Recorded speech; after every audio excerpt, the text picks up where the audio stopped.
হরে Krishna devotees, আজকে আমরা মহাভারতের একটি বৈচিত্র্যময় চরিত্র নিয়ে আলোচনা করব। ধর্ম ছেড়ে অধর্মের পথে গিয়েও তিনি শেষ হন, কিন্তু তিনি ছিলেন প্রকৃত দানবীর। সকলেই জানত তার দানের কথা। এই বিষয়ে আমরা আলোচনা করব। Story of Karna. মহাভারতে কর্ণের কথা নতুন কিছু নয়। কর্ণ মহাভারতের নায়ক না হলেও কর্ণের দাম মহাভারতের নায়কের চেয়েও বেশি। একবার শ্রীকৃষ্ণ অর্জুনকে কর্ণের সম্পর্কে বলেছিল, এমন যুগ পুরুষ কখনো কখনোই জন্মায়। এমনকি বেদব্যাস কর্ণের বিবরণ নিজের মুখে না বলে কর্ণের মুখ দিয়েই বলা করিয়েছিলেন। কর্ণের জীবন বৃত্তান্ত। যদুশ্রেষ্ঠ সুরের পুত্রী ছিল পৃথা। সুর তার এই কন্যাকে তার নিঃসন্তান ভাই কুন্তিভোজকে দিয়ে দিয়েছিল। কুন্তিভোজের নাম অনুসারে এই কন্যার নাম হয় কুন্তি। একবার কুন্তিভোজের রাজ্যে তেজস্বী দুর্বাসা মুনির পদার্পণ ঘটে। রাজকুমারী কুন্তি দুর্বাসা মুনির খুব পরিষেবা করে। পরিষেবায় সন্তুষ্ট হয়ে দুর্বাসা মুনি কুন্তিকে একটি মন্ত্র প্রদান করলেন। মন্ত্রের সাহায্যে কুন্তি যে কোনো দেবতাকে আহ্বান করে তার ঔরসে পুত্র সন্তান লাভ করতে পারবে। কিন্তু সঙ্গে দুর্বাসা মুনি কুন্তিকে সাবধান করেন যেন কৌতূহলবশত এই মন্ত্র না পড়ে, নাহলে কিন্তু ফলের জায়গায় দুঃখ লাভ হবে। কুমারী অবস্থায় কুন্তি একদিন সূর্যদেবকে প্রণাম করেছিল এবং কৌতূহলবশত সেই মন্ত্রে সূর্যদেবকে আহ্বান করে এবং তার ঔরসে একটি তেজস্বী পুত্র সন্তান লাভ করে। কিন্তু তখনও কুন্তির বিবাহ না হয় সে ধর্ম সংকটে পড়লেন। সূর্য দেবতার কুন্তির এই অবস্থা দেখে কুন্তির কুমারিত্ব বজায় রাখার আশীর্বাদ দিলেন। সঙ্গে কর্ণকে একটি অভেদ্য কবচ কুণ্ডল প্রদান করলেন। এরপর কুন্তি কর্ণকে একটি বাঁশের বেতেতে করে গঙ্গার জলে ভাসিয়ে দিলেন। সারথি কর্তৃক কর্ণের দত্তক।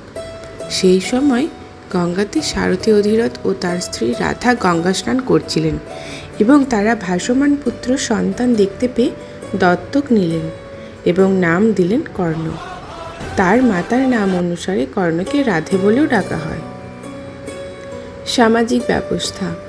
বাল্যকাল থেকেই কর্ণের দৈবগুণ প্রকাশ পেতে থাকে। ধনুর্বিদ্যায় সে পারদর্শী হয়ে ওঠে, কিন্তু তখনকার সমাজে ধনুর্বিদ্যার শিক্ষা শুধুমাত্র ব্রাহ্মণ এবং ক্ষত্রিয়দের মধ্যে সীমাবদ্ধ ছিল। এই জন্য কর্ণকে নিরন্তর সংঘর্ষ করে যেতে হয়। মহামহিম ভীষ্ম ও কর্ণকে ধনুর্বিদ্যা থেকে বিরত রাখার চেষ্টা করেছিল, কিন্তু কর্ণ সেই সমাজ থেকে বেরিয়ে গিয়ে শিক্ষা লাভের আশায় দেশ বিদেশে ভ্রমণ করতে থাকে। পরশুরাম কর্তৃক শিক্ষাদান। শিক্ষা লাভের আশায় কর্ণ প্রথমে বেদ অধ্যয়ন করে এবং তারপর অস্ত্রবিদ্যা লাভের আশায় গুরু দ্রোণাচার্যের কাছে যায়, কিন্তু সেখানে ও সুত পুত্র বলে অপমানিত হয়। পর সেখান থেকে ভগবান পরশুরামের কাছে যায়। ভগবান পরশুরাম কর্ণের মধ্যে দিব্যতা অনুভব করে, তাই কর্ণকে জিজ্ঞাসা করে সে কি ব্রাহ্মণ। যদি সে ব্রাহ্মণ হয় তবেই সে শিক্ষা দেবে। সবার কাছে অপমানিত হওয়ার পর কর্ণ নিজেকে ব্রাহ্মণ বলে দাবি করে এবং শিক্ষা লাভে ব্যস্ত হয়ে যায়। শিক্ষা লাভ করা শেষ হলে কর্ণের সঙ্গে ইন্দ্রর যুদ্ধ হয়। যুদ্ধে ইন্দ্র পরাস্ত হয় এবং সেই প্রতিশোধে ইন্দ্র চালাকি করে বিছার রূপ ধারণ করে। সেই সময় কর্ণের কোলে পরশুরাম নিদ্রায় আচ্ছন্ন ছিলেন। সেই সময় বিছার কামড়ে কর্ণের পা থেকে রক্ত বেরোতে থাকে, কিন্তু গুরুর নিদ্রা ভগ্ন না হয় যাতে সেই জন্য সে ব্যথা সহ্য করে বসেছিল। ভেজা রক্তে গুরু নিদ্রা ভগ্ন না হলে সে বুঝতে পারে কর্ণ ব্রাহ্মণ নয়। সেই জন্য সে তাকে অভিশাপ দিল যে বিপদকালীন সময়ে কর্ণ তার সমস্ত বিদ্যা ভুলে যাবে।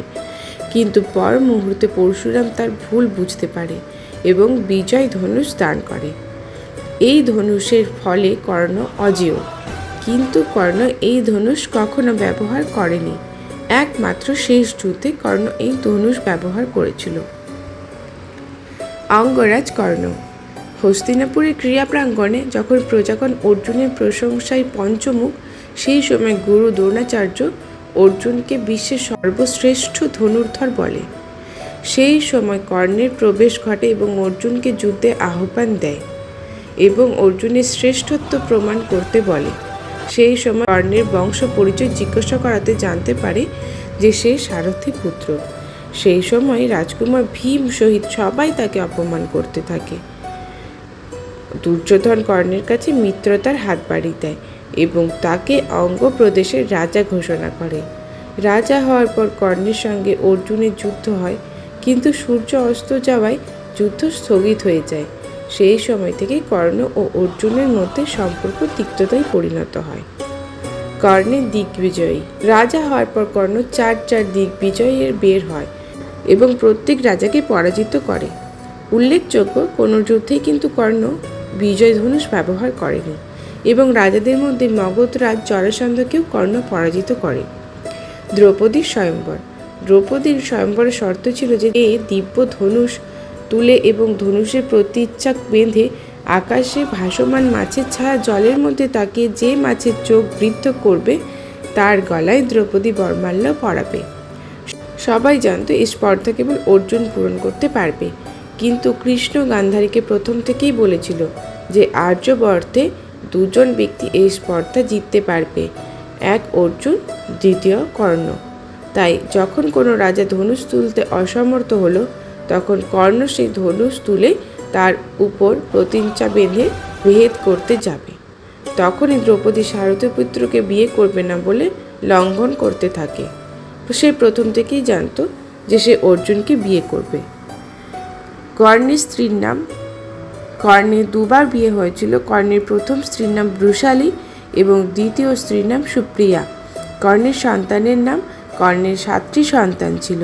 কুরুক্ষেত্র যুদ্ধে ভীমের হাতে প্রথম সন্তান বানাসেনা মারা যায়। নকুলের হাতে সুসেনা, চিত্রসেনা ও সত্যসেনা। সুশর্মা মারা যায়। অর্জুনের হাতে বৃষসেনা মারা যায়।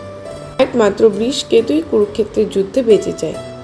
দুটি অভিশাপ কর্ণের জীবনে ওতপ্রোতভাবে জড়িয়ে গেছিল। এক পরশুরামের কর্তৃক, যেখানে বলা হয়েছে অত্যন্ত প্রয়োজনের সময় কর্ণ অস্ত্রবিদ্যা ভুলে যাবে, এবং দ্বিতীয়ত একটি ব্রাহ্মণ কর্তৃক, যেখানে বলা হয়েছে তার রথের চাকা মাটিতে বসে যাবে তখন তার মৃত্যু হবে এবং তখন সে রথের চাকা কোনো মতেই তুলতে পারবে না। দানবীর কর্ণ। সমগ্র বিশ্বে এবং সর্বকালের লোক কর্ণকে দানবীরতার জন্য পুজো করে। মহাভারতে যদি সত্যিকারের দাতা হিসাবে কেউ পরিচিত ছিলেন তা হলো কর্ণ। তিনি নিজের মৃত্যু নিশ্চিত জেনেও কবচ কুণ্ডল পর্যন্ত দান করতে দ্বিধা করেননি। হেন কর্ণকে দানবীর আখ্যা দেওয়ায় একবার বেশ ক্ষুব্ধ হয়ে অর্জুন জিজ্ঞাসা করেছিল শ্রীকৃষ্ণকে যে কেন কর্ণকেই দাতা বলা হয়। গরিব দুঃখীকে দান করতে অর্জুন নিজেও আগ্রহী, সে কথা কিন্তু সবাই ভুলে যায়। এর উত্তরে শ্রীকৃষ্ণ অর্জুনকে একটা সোনার পাহাড়ের কাছে নিয়ে যান। সেখানে তিনি অর্জুনকে বলেন, এই পাহাড়ের যত সোনা আছে সব গ্রামবাসীদের মধ্যে ভাগ করে দাও। দেখতো একটি কোনাও সোনা যেন কোথাও পড়ে না থাকে। অর্জুন তখন পাশের গ্রামে গিয়ে গ্রামবাসীদের বলেন যে তিনি তাদের সোনা বিলি করবেন।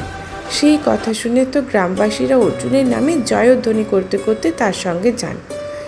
2 দিন রাত ধরে বিশ্রাম না নিয়ে সোনা বিলি করতে থাকেন অর্জুন, কিন্তু একা হাতে পাহাড়ের বিশেষ কিছুই তিনি তখনও খুঁড়ে উঠতে পারেননি। গ্রামবাসীদের লাইনও তখন অনেক দীর্ঘ হয়ে রয়েছে।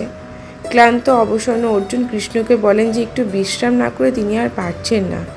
শ্রীকৃষ্ণ তখন মুচকি হেসে কর্ণকে ডেকে পাঠান। কর্ণকে আরও একটি সোনার পাহাড় দেখিয়ে একইভাবে গ্রামবাসীদের মধ্যে সোনা বিলি করে দিতে বলেন। কর্ণ গ্রামবাসীদের বলেন যে এই সোনার পাহাড়টা তোমাদের। তারপরে এক মুহূর্ত অপেক্ষা না করে সেখান থেকে চলে যান তিনি। হতভম্ব অর্জুন ভাবতে থাকেন যে তার মাথায় কেন এমন চিন্তা এলো না। তখন শ্রীকৃষ্ণ তাকে বুঝিয়ে দেন যে এই জন্যেই কর্ণ দানবীর। অর্জুন সোনা বিলি করেছেন, কিন্তু কাকে কতটা দেবেন সেই সিদ্ধান্ত নিজের হাতে রেখেছেন। সোনা বিলির সময় গ্রামবাসীদের জয়ধ্বনিতে আত্মশ্লাঘা অনুভব করেছেন, কিন্তু কর্ণ কোনো কিছুরই প্রত্যাশা না করে সম্পূর্ণভাবে দান করতে পারেন। তার দানের পেছনে প্রতিদানের কিছু পাওয়ার কোনো রকম প্রত্যাশা থাকে না। সেই কারণেই তিনি কিন্তু দানবীর। জীবনে শ্রীকৃষ্ণের মতো একজন সত্যিকারের বন্ধু, গুরু, পথপ্রদর্শক থাকলে আর কিছুই চাই না।